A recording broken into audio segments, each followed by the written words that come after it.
किसी ने ठीक ही कहा है कि अपनी तकदीर को खुद ही लिखना होगा, ये कोई चिट्ठी नहीं है जो किसी और से लिखवा लोगे।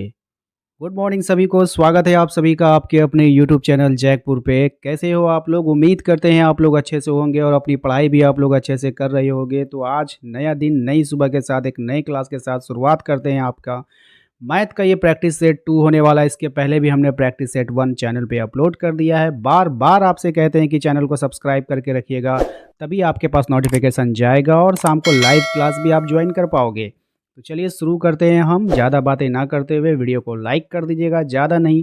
आज के इस वीडियो के लिए मात्र 100 लाइक का टारगेट है, क्योंकि छोटा वीडियो है, तो आप लोग इसको ज़रूर पूरा कर दोगे मात्र 2-3 घंटे के अंदर ही, मुझे उम्मीद है।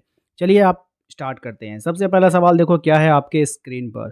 स्क्रीन पर ये सवाल जो आ चुका है, देखिए भले ये प्रैक्टिस सेट ना वीकली टेस्ट का है, लेकिन ये आपके फाइनल एग्जाम को टच देगा। आपके माइंड मेकअप ये होना चाहिए कि आपको फाइनल एग्जाम में अच्छा प्रदर्शन करना है, ना कि वीकली टेस्ट में अच्छा प्रदर्शन करना है। ओके, चलो तो शुरू करते हैं मेरे भाई, ध्यान देना इसको अच्छे से। और आप लोग कहते हो ना सर मोटिवेशन चाहिए, मोटिवेशन चाहिए। भाई कोई मोटिवेशन नहीं होता है। सुबह उठते के साथ अपनी माँ को मुस्कुराता हुआ स्वागत कर दो, माँ के सामने मुस्कुरा दो, माँ का मुस्कुराता हुआ चेहरा देख लो। उससे बड़ा मोटिवेशन दुनिया में कोई नहीं होता है। ठीक है, पापा के साथ पापा को देख लोगे ना एक बार कि आपके पापा आपके लिए कितनी मेहनत करते हैं, कितने आपको पढ़ा रहे हैं, लोग पढ़ने के लिए तरस रहे हैं। मेरे साथ अभी बहुत ही एक दुखद इनसे मतलब कि एक घटना घटी। एक बच्चे का मतलब ये एक स्टोरी है, मैं जल्द ही वो उसको लेकर आऊँगा यूट्यूब पे, आप लोगों को सुनाऊँगा, जिससे आप लोग काफ़ी मोटिवेट हो जाओगे। ठीक है? मैं आप लोगों को बताऊँगा उस बच्चे की कहानी क्या उसके साथ बीती है और क्या उसका रियल स्टोरी मैं ज़रूर लेकर आऊँगा। ठीक है? फिलहाल आप लोग जो है आप पढ़ाई पे ध्यान दो आप लोग, उसके बाद मैं बताऊँगा आप लोगों को। देखिए यहाँ पे क्या है, सबसे पहला सवाल आप लोग से कह रहा है द्विघात समीकरण 2x² - 4x + 3 बराबर 0 का विभक्तर क्या होगा? आप लोग खुशनसीब हो कि आप लोगों के माता-पिता आप लोगों को पढ़ा रहे हैं और आप लोग ईमानदारी से पढ़कर उनके सपने को साकार कीजिए। ऐसा नहीं है कि आप पढ़ोगे, आप डॉक्टर बनोगे, इंजीनियर बनोगे तो आपके माँ-बाप को ही फ़ायदा होगा, आपको फ़ायदा होगा, आपका लाइफ़ सिक्योर होगा बाबू, ठीक है? अब आप लोग बोलोगे अभी हम मैट्रिक में, अभी क्या होगा? भाई जिनका सपना डॉक्टर और इंजीनियर का होता है ना, वो मैट्रिक में ही मेहनत करता है। जो मैट्रिक में मेहनत कर लेता है ना, वो ज़रूर से डॉक्टर इंजीनियर बनता है, ठीक है? और जो मैट्रिक में मेहनत नहीं करता है ना भाई, तो वो ज़िंदगी भर घिसता रहेगा फिर, ठीक है? तो ये बहुत ही अच्छा मौका है आप लोगों को पढ़ाई में अपने आप को झोंक देने का। तो झोंक दो पूरी तरीक़ा से, पूरी ताकत लगा दो आप लोग, ठीक है? बाकी मैं आप लोगों के साथ हूँ।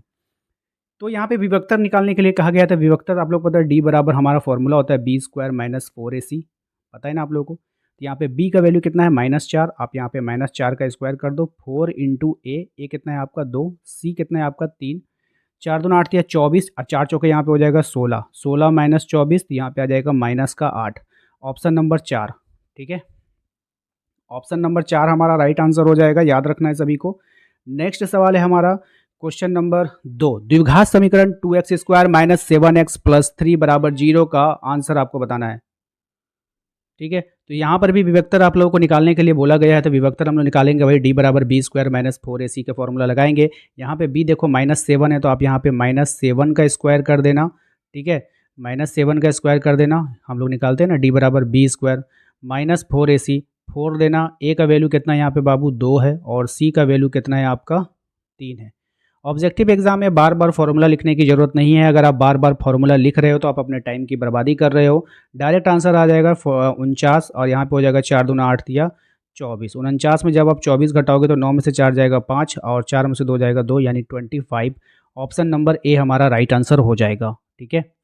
क्वेश्चन नंबर 3 पे भी आइए, वहाँ पर भी आपसे कह रहा है द्विघात समीकरण इतना का विभक्तर क्या है। विभक्तर निकालने के लिए आपको फिर वही से फॉर्मूला लगाना होगा, d बराबर b² - 4ac।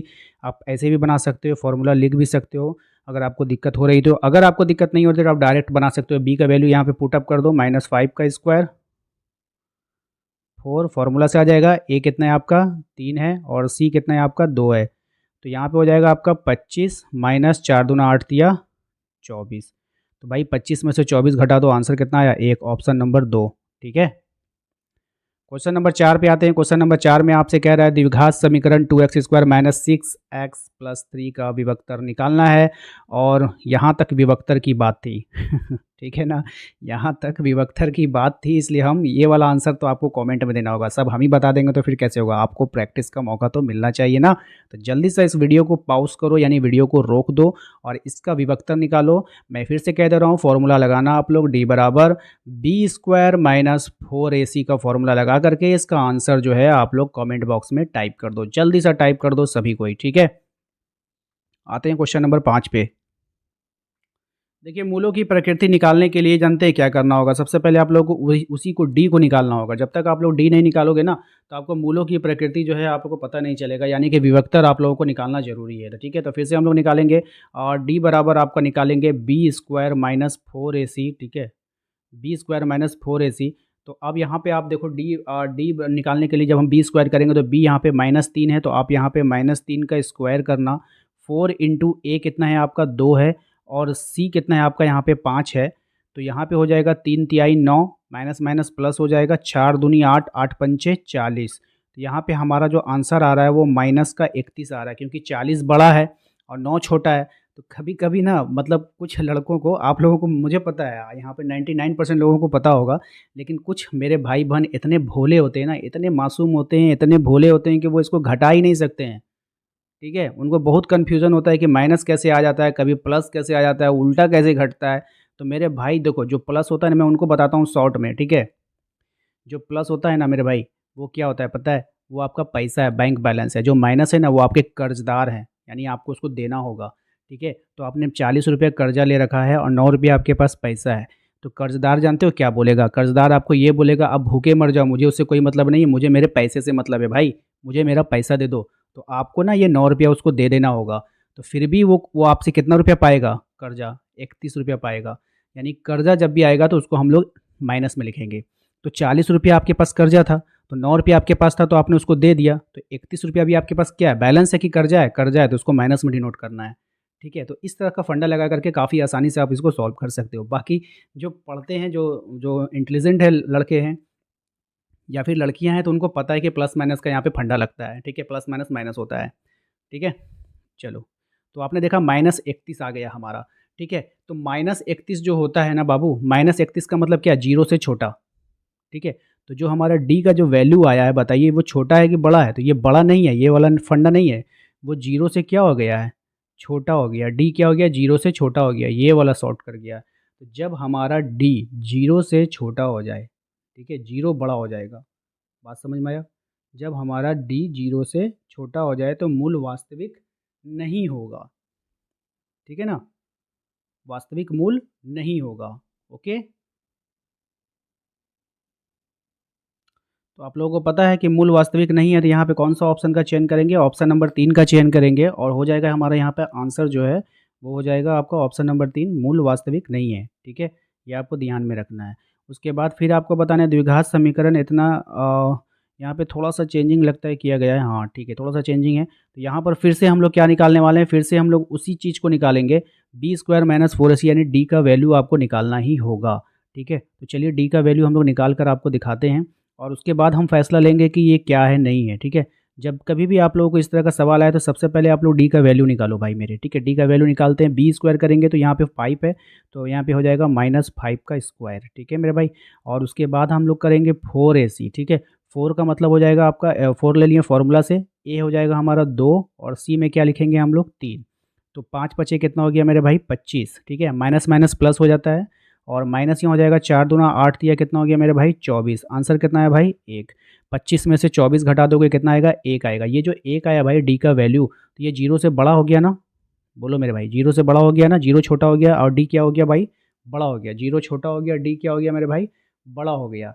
जब कभी भी ऐसा होता है ना भाई कि जब हम जो डी निकालते हैं, जो विभक्तर निकालते हैं, अगर वो बड़ा हो जाए तो मूल वास्तविक होता है और असमान होता है। मूल क्या होता है? वास्तविक और असमान, वास्तविक और असमान। ये आपको मिल जाएगा ऑप्शन नंबर 2 में। मूल कैसा होता है भाई मेरे? वास्तविक होता है और असमान होता है। मूल कैसा होता है मेरे भाई? वास्तविक और असमान होता है। ऑप्शन नंबर 2 हमारा राइट आंसर हो जाएगा। चलो भाई क्वेश्चन नंबर 7 पे आ जाते हैं। क्वेश्चन नंबर 7 में कह रहा है कि समीकरण 3x² माइनस 2x प्लस 1/3 के मूलों की प्रकृति ज्ञात करने हैं। इसमें भी हमें वही चीज़ निकालना होगा भाई, d बराबर बी स्क्वायर। बी कितना है भाई मेरे, -2, तो -2 का स्क्वायर कर दीजिएगा। और यहाँ पे हम लोग फॉर्मूला से 4 इंटू ए कितना है मेरे भाई 3, और सी कितना है मेरे भाई 1/3। तो यहाँ पे आप ध्यान देना मेरे भाई, यहाँ पे ये कट जाएगा, ठीक है, 3 से 3 कट जाएगा, तो ये हो जाएगा आपका 2 दूना का 4। अब माइनस हो जाएगा आपका, ये कौन सा कलर ले लिया, चलो ग्रीन लेते हैं, ठीक है, 4, ठीक है, और माइनस का हो जाएगा आपका 4 एकम 4। देखो भाई यहाँ पे जीरो आ गया, क्या आ गया भाई मेरे, जीरो आ गया। जब कभी भी ध्यान से सुनना, जब कभी भी आपका जो d है यानी जो विभक्तर है, जो बी स्क्वायर माइनस 4ac है, अगर वो जीरो के बराबर हो जाए तो हमारा मूल वास्तविक और समान होगा। वास्तविक और क्या होगा, समान होगा। ऑप्शन नंबर ए, वास्तविक और समान होगा। ठीक है मेरे भाई, चलते हैं आगे आते हैं, ठीक है ना। देखो आगे क्वेश्चन नंबर 8 पे आओ। क्वेश्चन नंबर 8 में कह रहा है कि समीकरण 2x² माइनस 6x प्लस 3 के मूलों की प्रकृति। तो मेरे भाई मैंने अभी तक आप लोगों को बता दिया तीनों कंडीशन। कब कब क्या होगा, 3 कंडीशन बनता है ना, जीरो, जब डी जीरो के बराबर हो जाए, जब डी जीरो से बड़ा हो जाए, जब डी जीरो से छोटा हो जाए। तीनों कंडीशन आपको बता दिए हैं। तीनों कंडीशन को आप लोगों ने कॉपी पे नोट कर लिया है, अगर नहीं किया है तो वीडियो को पीछे कीजिए और तीनों कंडीशन को याद रखिए। तीनों कंडीशन को मेन पेज पर लिख कर रखिए और रोज एक बार जरूर रिवीजन कीजिए, क्योंकि यहां से क्वेश्चन आपके एग्जाम में रहेगा ही रहेगा। मैं वीकली टेस्ट की बात नहीं कर रहा हूं, मैं फाइनल एग्जाम की बात कर रहा हूं, ठीक है ना। यहां से क्वेश्चन आपका एग्जाम में रहेगा ही रहेगा। बहुत सारे मेरे भाई बहन जो है कमेंट करते हैं कि सर ये चैप्टर नहीं आएगा, वो चैप्टर नहीं आएगा। तो भाई आपको वीकली टेस्ट की तैयारी करना है या फिर आपको कंपटीशन मतलब कि अपने फाइनल एग्जाम की तैयारी करना है। हाँ, तो मैं जब भी पढ़ाता हूँ ना तो सबको लेके चलता हूँ, मतलब उस महीने का सिलेबस को मैं कवर करता हूँ कि आप सितंबर के महीने में जैक बोर्ड ने आपको क्या बोला है पढ़ने के लिए, तो मैं सिलेबस के अकॉर्डिंग चल रहा हूँ। आप कमेंट करते हो कि इस चैप्टर नहीं आएगा, वो चैप्टर नहीं, मत पढ़ो। हमने आपको थोड़ी कहा है कि मेरे वीडियो को आप देखो, पढ़ो, पढ़ोगे तो आपका काम आएगा, नहीं पढ़ोगे आपका काम नहीं आएगा। बात समझ रहे हो ना। तो मैं क्या करता हूँ ना, मैं देखता हूँ कि सितंबर का महीना में क्या सिलेबस है, बस मैं उसी से पढ़ाता हूँ। अब वो वीकली टेस्ट में आए ना आए उससे क्या मतलब है। आपका फाइनल एग्जाम की तैयारी हो रही है ना, कोई नहीं कराएगा फाइनल एग्जाम की तैयारी आपको। इसी वीकली टेस्ट में आपको अपने फाइनल एग्जाम को भी टच देना है, तो समझा करो। छोटी छोटी बातें आपको हर बार बताया नहीं जाएगा। अब आप बच्चे नहीं हो, आप बड़े हो गए हो, हर बात को समझना होगा आपको। आपका क्या भला है क्या बुरा है आप खुद समझो, ठीक है भाई। तो मैंने तीनों कंडीशन आपको बता दिया है। तीनों कंडीशन को आपको करना क्या है, इसको फुलफिल कर लो, कहीं पे लिख लो। आप लिखने के बाद इस वाले का आंसर ना बाबू मेरे कमेंट बॉक्स में जरूर देना, ठीक है। चलो मेहनत करो बाबू, हम देखते हैं, हम जब क्वेश्चन बोलते हैं ना आप लोग बनाते नहीं हो, ठीक है। नहीं बना तो लिखो वहाँ पे मुझसे नहीं बना, क्यों बेइज्जती फील करना।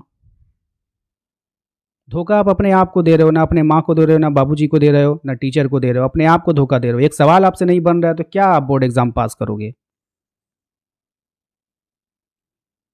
बनाओ, ठीक है बाबू, बनाओ, इसको बना करके आंसर में कमेंट करो। चलो क्वेश्चन नंबर 9 पे आते हैं। क्वेश्चन नंबर 9 में कह रहा है वो द्विघात समीकरण जिसके मूल 2 - 2 हैं, 2 - 2 हैं, निम्न में से कौन होगा। यानी यहाँ पे कॉमा लगना चाहिए शायद मेरे हिसाब से, ठीक है। तो देखो मेरे भाई यहाँ पे उतना माथापच्ची करने का कोई ज़रूरत नहीं है, ठीक है। यहाँ पे आप देखो मैं सिंपल से आपको बताऊँ, बाय ऑप्शन आप चेक कर सकते हो, ठीक है। इसको आप क्या करोगे, बाय ऑप्शन चेक कर लेना, ठीक है। ऑप्शन से बहुत आसान होता है। तो आप यहाँ पे देखो -2 यहाँ होना चाहिए। आप इसकी और इतनी प्रैक्टिस कर लोगे ना तो आपको पता चल जाएगा एक बार में कि ऑप्शन 2 होने वाला है। कैसे होने वाला है, देखो ये x² है, ठीक है। इस 4 को हम -2 का स्क्वायर लिख सकते हैं कि नहीं। 4 के बदले 2 स्क्वायर लिख सकते हो या नहीं, बोलोगे हाँ सर लिख सकते हैं, क्योंकि 2 स्क्वायर का मतलब होता है 4, ठीक है। अब देखो यहाँ पे ये a² - b² का फॉर्मूला हो गया, इसको हम लोग लिख सकते हैं एक बार a + b और एक बार a - b। ये 2 गुणनखंड आ गया ना। इसी का जब हम लोग निकालते हैं मूल कैसे निकालते हैं, x + 2 = 0, 0 के बराबर करके x बराबर -2, एक बार आएगा x बराबर x - 2 = 0, एक बार आ जाएगा +2 में, तो एक बार -2 आएगा, एक बार +2 आएगा, इसी से आएगा, ठीक है। इसलिए ऑप्शन नंबर 2 हो जाएगा।